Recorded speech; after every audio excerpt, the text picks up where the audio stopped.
चलिए शुरुआत करते हैं आज की कुछ खास बड़ी खबरों से।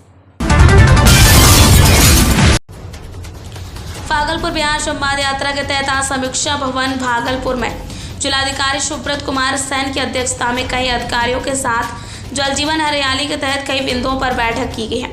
बताते चले कि बिहार की संवाद यात्रा 27 अप्रैल से शुरू होकर 27 मई तक चलेगी। इसका शुभारंभ बिहार के मुख्यमंत्री नीतीश कुमार के द्वारा देश के जाने माने पर्यावरणवादी जल पुरुष राजेंद्र सिंह के द्वारा किया गया है तथा इस यात्रा का संयोजन पर्यावरण प्रेमी एवं जल प्रहरी मनोहर मानव के द्वारा किया जा रहा है। बढ़ती हुई भयानक गर्मी, असामयिक वर्षा, ग्लेशियर का पिघलना, कहीं भयंकर बाढ़ तो कहीं सूखा की त्रासदी आदि को देखते हुए नल जल जीवन हरियाली के तहत कई बिंदुओं पर कई दिनों से इस विषय पर समीक्षा की जा रही है। 25 अप्रैल से 27 मई तक चलने वाला ये बिहार संवाद यात्रा के तहत आज भागलपुर समीक्षा भवन में की गई, जिसमें से कई आपदाओं पर चर्चा हुई। इस बैठक में जिलाधिकारी सुब्रत कुमार सैन, एडीसी प्रतिभा रानी तबुस्सम, दीपक वर्मा, अजय वर्मा एवं समाजसेवी दीपक कुमार, पर्यावरण प्रेमी के अलावा दर्जनों अधिकारी व कर्मचारी मौजूद थे। F9 न्यूज के लिए श्यामानंद सिंह की रिपोर्ट। मुझे बहुत खुशी हो रही है कि आज हमारी जो बिहार संवाद यात्रा जो माननीय मुख्यमंत्री श्री नीतीश कुमार जी ने 25 अप्रैल को एक अन्य मार्ग से शुरू कराई थी, वो यात्रा आज भागलपुर में पहुंची हुई है। भागलपुर में आज हमने बच्चों के साथ संवाद किया, बातचीत किया और आज हम जिला मुख्यालय में जल जीवन हरियाली से संबंधित जितने अधिकारी हैं, सामाजिक कार्यकर्ता हैं, उन लोगों के साथ संवाद किया, बातचीत किया।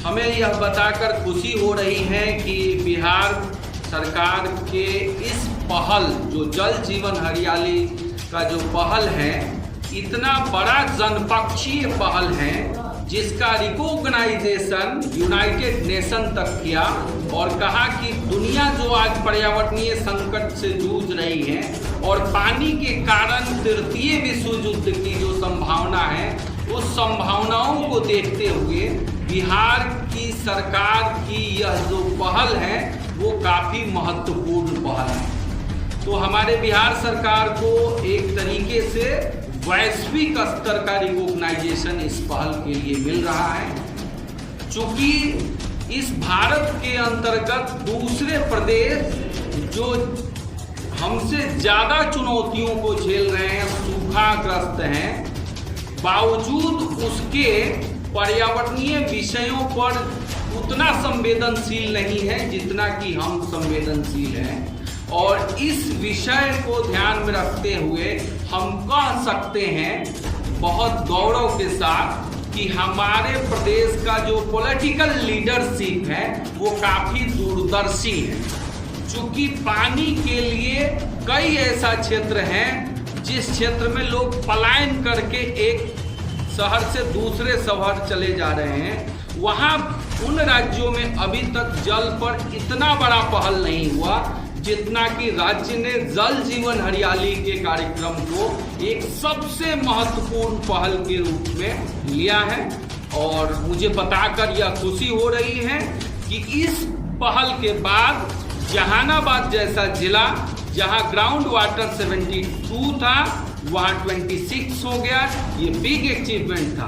वहीं गया डिस्ट्रिक्ट, जिस डिस्ट्रिक्ट का ग्राउंड वाटर 65 था, वहाँ जल जीवन हरियाली के अंतर्गत आहार कोवर ये जल जीवन हरियाली जागरूकता अभियान चल रही है और लोग भी कर रहे हैं और विभाग भी कर रहे हैं। कितना सक्सेस हुआ है अभी तक आप लोगों को? देखिए, मुझे यह कहते हुए बहुत अच्छा लगा क्योंकि पहले ही मैंने ऑलरेडी बता दिया है कि जल जीवन हरियाली के कार्यक्रम में राज्य के साथ समाज को जोड़ने की भूमिका है और इस यात्रा का भी उद्देश्य ये है।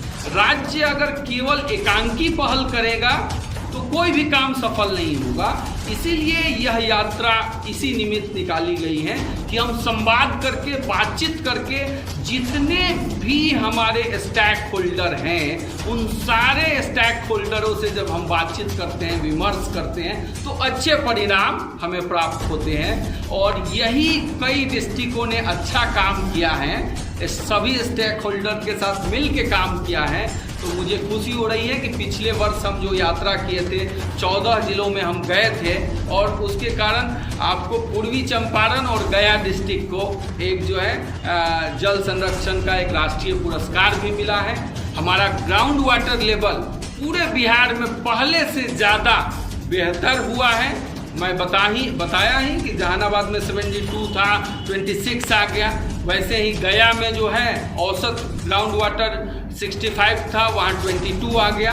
तो जल जीवन हरियाली के आने के बाद बिहार में जो कहीं कहीं ऐसे डिस्ट्रिक्ट थे जहाँ पर टैंकर से पानी भेजने की ज़रूरत आ पड़ी थी, वहाँ भी सुधार हो रहा है। यानी कि जल जीवन हरियाली एक बहुत दूरगामी दृष्टि के साथ माननीय मुख्यमंत्री जी का ये कार्यक्रम है, और ये सफल तब होगा जब राज्य के साथ समाज, राज्य के साथ मीडिया के सारे लोग उन वक्त हो गया एक छोटे से ब्रेक का। ब्रेक के बाद फिर से हाजिर होंगे ऐसी कुछ खास बड़ी खबरों के साथ। तब तक के लिए नमस्कार।